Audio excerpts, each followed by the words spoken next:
Hey guys, what is up? This is Matthew Davis, me once again. Welcome back to another video game review. This time it is going to be on Hi-Fi Rush. Now, Hi-Fi Rush is a game that came out of absolutely nowhere. It's an Xbox Game Pass game as you play as a teenager named Chai, who dreams to become a rock star, and he gets infused with his iPod, causing him to basically fight his way through the beat of the music that's going on throughout the entire game. And from there, he is seen as a threat to many of the robots that want to attack you. And from there, you fight your way through waves of enemies in a rhythm-style combat game. It's basically a mixture of games like Devil May Cry and Bayonetta, if they fused with like a QTE rhythm game. And this game is made by a company called Tango Studios, who were also behind the Evil Within games. And this game is actually published by Bethesda, which would make sense. I mean, Xbox basically owns the rights to Bethesda, so they can do whatever they want. And they haven't had the best rap, but when it comes to this game, I feel like they have, well, I mean, I give most of the credit to Tango Games because this game is a gem. I mean, like when this game came out, it was just bombarded with praise from both critics and gamers alike. And I can see where they're coming from. This is a very unique and original platformer filled to the brim with epic music and combat that just never felt old. Especially the fact that it's mixtured with some of the best QTEs I have ever played in a video game. It's basically a combat game where it's not entirely about like hacking and slashing your way through enemies.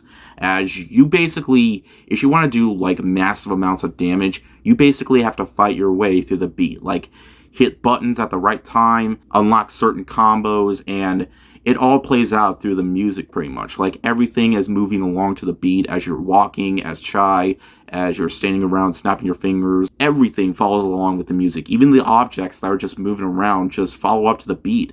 And that's what makes this game so much fun and so engaging too.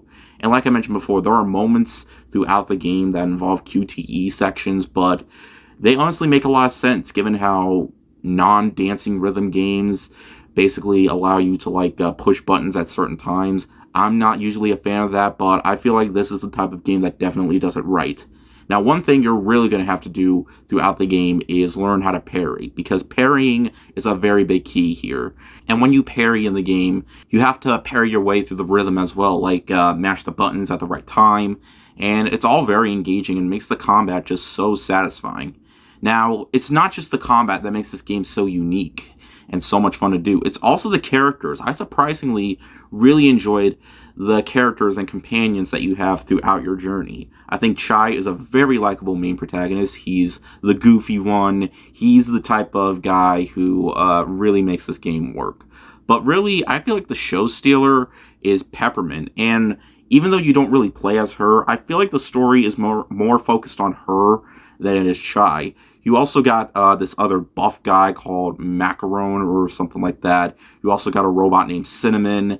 And they all help you throughout your journey.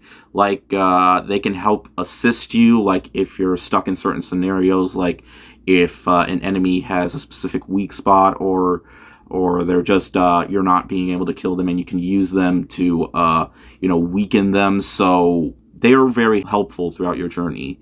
And I cannot go without saying this, but there is a cat companion who Peppermint owns, but she honestly feels a lot more like your companion, as she's by your side the entire time while everybody else is at, like, I don't know, the HQ or something, and they never really say. And yes, you can pet the cat.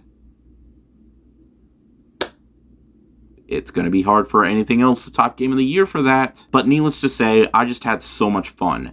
I surprisingly really enjoyed the storyline too, and I actually like the villains. Like, there are multiple different villains, as well as multiple different bosses that you fight, and they are very creative and very unique. Where, of course, you have to follow along with the beat. Kind of reminds me of something like Cadence of Hyrule for Nintendo Switch, the crossover game between, Crypt of the Necrodancer meets Legend of Zelda. It's kind of like on the same, lines of that, where you have to fight along your way through, like, the beat. Like, it makes for a very unique and engaging time. Also, you can upgrade your skills. Like, you only have one weapon throughout, which is like your guitar. Well, it's sort of like a guitar made out of like metal pieces, as of course it's supposed to be a guitar. Like, you can't really get new weapons or anything like that, but you can like upgrade your skills. You get like these chips that you can use as like perks. You don't get a whole lot of them. I mean, there are a lot of them, but there's basically a limit to how many you can use. Like, you have to wait and like upgrade your slots to get more of them. So I feel like that was kind of a drag because you get these gears and they're used as currency. Like, you can get them to like get new attacks and new special moves that you can equip. You kind of have to pad out a bit if you want to get like all of them or want to try each different one of them. Like, it's not like an RPG or anything like that where you can just simply level up. Also, you can't do stage select. Like, if you want to like replay a mission, you have to like beat the game first. But that's okay because I was really engaged with what was going on throughout the experience that I didn't mind that I had to wait because the game was just so much fun. It's so addicting that I honestly didn't really care. It also combines 3D platforming, kind of like something on the lines of Ratchet and Clank. It was a lot of fun as well. Though some of the controls are a bit tedious when it comes to the platforming. Like, there are times where you have to like time your jumps like just right, and sometimes there are times where they just move way too quickly. Like, the platforms move once in a while. It was a bit tedious for me. Also, I kind of would have felt it would have been nicer if they did allow you to use other different weapons too, like maybe bigger guitars or maybe different types of musical instruments. But I get it, Chai wants to be a rock star, and it would make sense if he just had a guitar. One thing I almost forgot, and I should not go without saying this, but the art style, it is outstanding. It's basically like a comic book come to life when it comes to the character models and the cutscenes, to the backgrounds, to the way you hit your enemies. Sometimes specific words come up. Kind of reminds me of 13 a little bit. The good version of 13, not the crappy remake that came out in 2020. It just adds so much more charm to this game. Like, it shows the developers put so much into this game that they wanted to make a very unique, engaging experience full of different types of ways that the game can be fun, from its quick time events to its combat to its rockin' soundtrack. Like, I was rocking through the soundtrack throughout the entire game, and if you really get hooked on the soundtrack, I feel like it might make the game easier.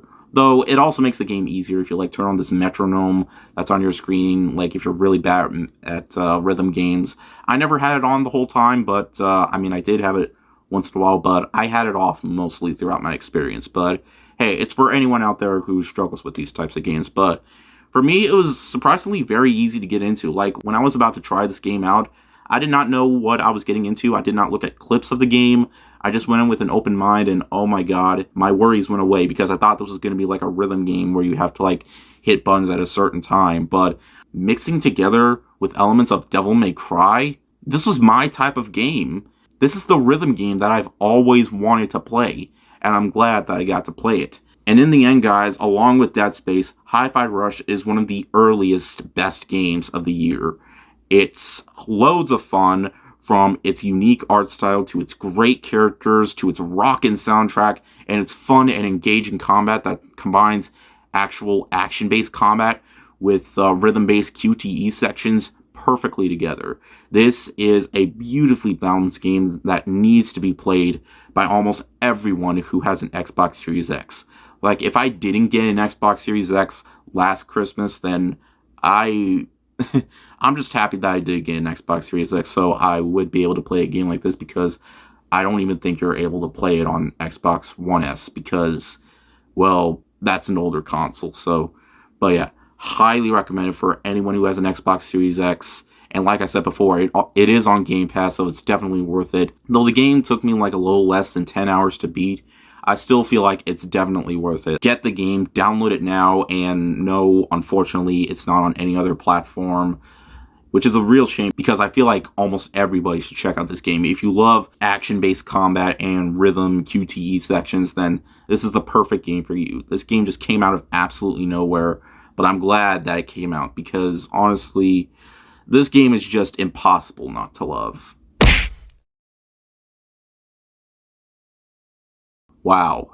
January not only delivered us some really great movies, but also delivered us some really great games.